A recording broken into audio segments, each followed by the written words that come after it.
Good day and welcome to our latest weekly wrap from Rand Swiss. As usual, we go over the events of the week and discuss how they might be affecting your investment decisions. So, the big news of the week obviously is the impact of Jerome Powell's speech at Jackson Hole, and so that's going to be our deep dive this week. We're also going to cover more briefly what's happening in the EU with regards to inflation, and also what's happening in the oil market at the moment. So let's start with the EU inflation number. The EU inflation number came in at 9.1%. The Eurozone inflation 9.1%. Expected was 9%. Previous number was 8.9%. This shows that inflation in the world outside of the US still hasn't peaked. Basically, the US had a number of 9.1% a couple months ago. Last number was mid-8s, showing a bit of a drop down in terms of their inflation. Obviously, way too high still, but it dropped down. We have not seen any such indication in the European Union. We've gone from 8.9 to 9.1. Forecasts for next year, early next year, are as high as, for instance, 15+%, 15+% for the UK. And we are seeing, energy prices continue to rise. There was a massive spike at the end of last week and it's come down a little bit, but there's still, an overall increase in prices going forward. Also, in the energy market, oil prices have had a bit of a rough or volatile week. In the last week plus, it's gone from about the early 90s to about $104, $103 a barrel for Brent, all the way back to the mid 90s again. So we're talking, 10% plus moves for the price of crude oil. And what's driving this is a number of factors. Firstly, supply issues.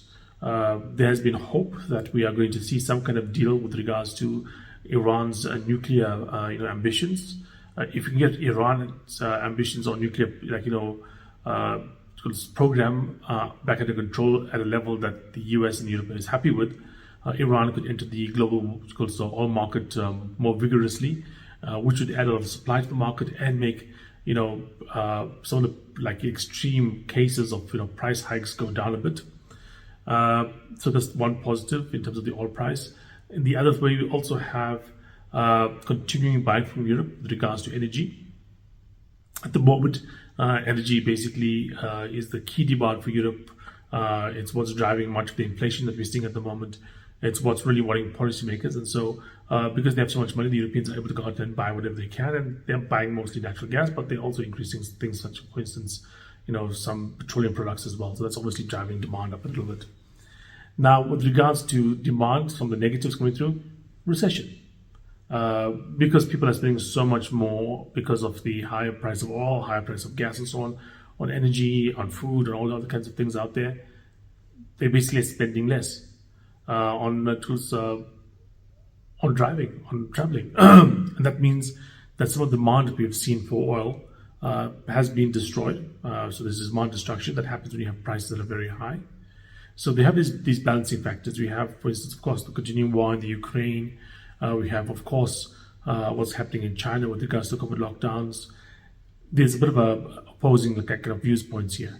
On one hand, we have supply issues that are really concerning with regards to the fact that there are these issues with Russia. There are still issues regarding the Middle East. With OPEC possibly looking at actually cutting some production going forward. The US, where we have the fracking guys, the shale operators, not really coming back into the market as they would have, considering how high the high prices of the oil prices. They're basically willing to just take the money and pay it back to shareholders. On the other hand, we have issues around demand. China's locking down. China's a huge demander of petroleum products and other forms of energy. Obviously, a big negative impact.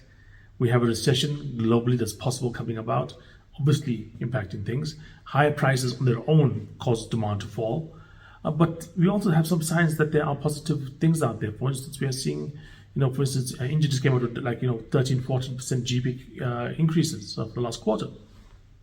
So the oil market is in a bit of a mixed state at the moment. I personally am of the view that it's going to rise for a little while longer. I just think what's going to happen in Europe over winter is going to be very, very disappointing and very, very destructive. And I think that at the same time, China is going to have to do something to revive that economy. And they're going to have to, to a certain extent, relax or, all but name, repeal that zero COVID policy. And like I said, places like India are growing incredibly well. So oil demand is probably going to be reasonably high. Supply, yes, we have supply issues. The possibility of places like Iran and Libya maybe entering the market, but there's a lot of dissension there. There's a lot of issues happening. I didn't mention the fact that this week we had a huge flare-up in Iraq.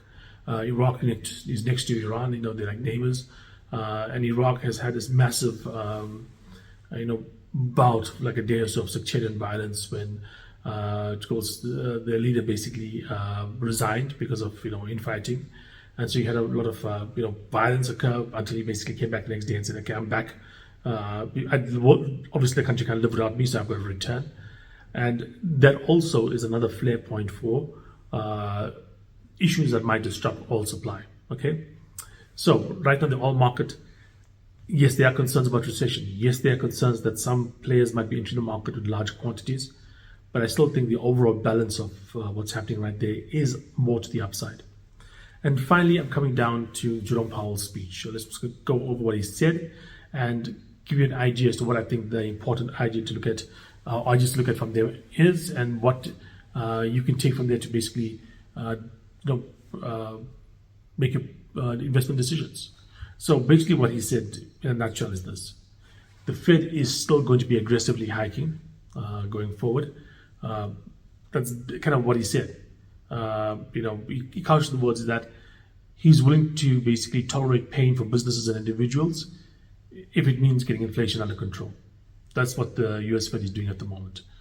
That just means that they are willing to hike even if they are seeing unemployment fall, even if they are obviously seeing unemployment rise, even if they are seeing GDP fall, even if they are seeing, for instance, the stock market go down. And in fact, from that point of view, a stock market fall is actually one of the weaker things that they would be concerned about. Why? Because yes, stocks do fall, but it's not really going to be as impactful as, for instance, a 10 or 12% unemployment rate, which means millions or tens of millions of people out of jobs. Okay, it's not going to be as impactful as a drop in GDP again, which is going to have a major real-world impact on people's lives, immediately. Stock prices move. Yes, people might be investing and might be negative or positive because of it, but quite frankly, they are more than willing to tolerate that. Now, why is this important? It's important because, people have come up with the idea that the US Fed is going to fold quickly. I personally think they are going to fold before the job is done, but they're not going to fold at the first sign of trouble. They're going to fold when unemployment is like 7%, 8% and above. They're going to fold when they actually have a significant recession. And, inflation is still like, say, 4 or 5%, overall. They will, at that point in time, be starting to basically ease monetary policy. Will they fold when we have basically 3.5% unemployment, where you have barely any recession? Technically, yes, there was, but in reality, with the unemployment rate the way it is, with the kind of job market the way it is, it's very difficult to justify the idea of a recession at the moment in the US.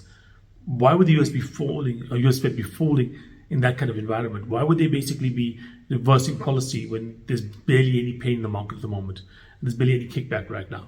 So I think that the Fed will reverse, but they won't reverse right now. The next thing is to look at what does that mean for your portfolio. Okay, so the fact that we had the inflation number drop from 9.1 to the mid-8s, what that means is that instead of looking at the next rate hike possibly being 0.75 to 1%, now it's more likely to be 0.5 to 0.75%. That's basically what it means. But it also means that the Fed is likely to just keep on hiking rates into next year, and the chance of basically a rate cut next year is quite a bit smaller. And why is this important? A number of factors. Firstly, high interest rates negatively impact other assets. It means that basically if you have high interest rates, why do you want to go and put your money in a stock, which is risky, when you get a high interest rate, put your money in a bank or a bond? High interest rates make it more difficult for you to build houses, to start your businesses. Why? Because what it does is it creates a higher cost for borrowing money, and that means reducing economic activity. If we are in an environment in which we are looking at high interest rates for longer, those are the kind of things we are looking forward to seeing.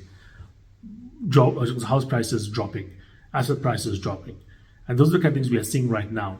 And if they continue for another year or so, what's going to happen is we are still going to see more and more falls coming through from those things. Now, a couple of things to think about here. Why is the Fed doing this? Why are they willing to destroy the US economy? Not destroy it, but basically severely hurt it, inflict pain on basically consumers and businesses in order to fight inflation. And for the following reason. One of the biggest advantages the Fed has is what's called anchored inflation expectations. If you go and speak to an American and you ask him what's going to be the average inflation rate over the next, say, 10 years, and maybe not just take his word for it, but look at what his actions indicate. And you'll find that the average American is looking at basically inflation rates around about 2%, just over 2% maybe. They are not looking at inflation at the current moment at 8.5% and saying, okay, that's going to be the rate that we're going to be seeing for the next, say, 10 years. They have anchored the expectations. The expectations are anchored around the 2% level. Why? Because the US Fed has been around long enough and basically been fighting for 2% for long enough that people believe it now. They have anchored, they have given some ground to their expectations. Obviously, if inflation continues to be like, say, 7, 8, maybe 5% for the next, say, 2 years or 3 years, at some point in time, people are going to say, I was wrong about what the inflation anchoring is. It's not 2%, maybe it's 5%. If they do start thinking that, what happens is ask for higher increases in terms of the wages. If they basically have property, they ask for higher rental increases. They kind of build that inflation into their lives. And one of the ways they build into lives is basically having all their income sources adjust for the inflation number. If that happens, inflation becomes embedded. That means it's stuck, and then you're going to have a hell of a time getting rid of it. Right now, the US is in all likelihood still experiencing anchored inflation rates. The public still believes inflation is going to be pretty low. I think for the next, say, 10 years or so, the average, for the public is about 2.8, 2.9% is expecting inflation.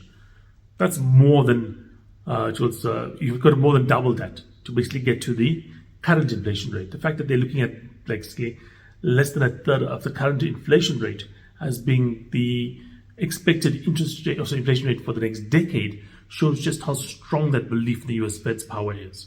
And that's what makes me believe that the US Fed is going to be more aggressive for longer, because they know if they lose that power of convincing people to do something just because they say this is how the Fed's going to react, they lose a lot of ability to influence the market, and it makes the cost of influencing the market a great deal more expensive. And so what they may be willing to do is actually make a lot of pain immediately, make a lot of threats and a lot of damage to the US economy immediately, for the benefit of keeping that control over inflation rates, keeping that control over the anchoring of inflation, because that in the longer term is going to cause you to have a better, stronger economy. Okay, so that's it for this week. One thing that I haven't covered yet is non-farm payrolls, which I'll cover next week. It comes out as I film this tomorrow, and we are expecting yet another increase. At the moment, these increases, they have some queries around them as to, for instance, how can you have like 500,000 people coming back to work last month when the unemployment rate was less than 4%? We've got to justify it from somewhere. So we'll talk about that next week, but just keep an eye out for that number, and we'll discuss basically what it is and what it means for you. Thank you for joining me again, and I look forward to speaking to you guys again next week. Cheers.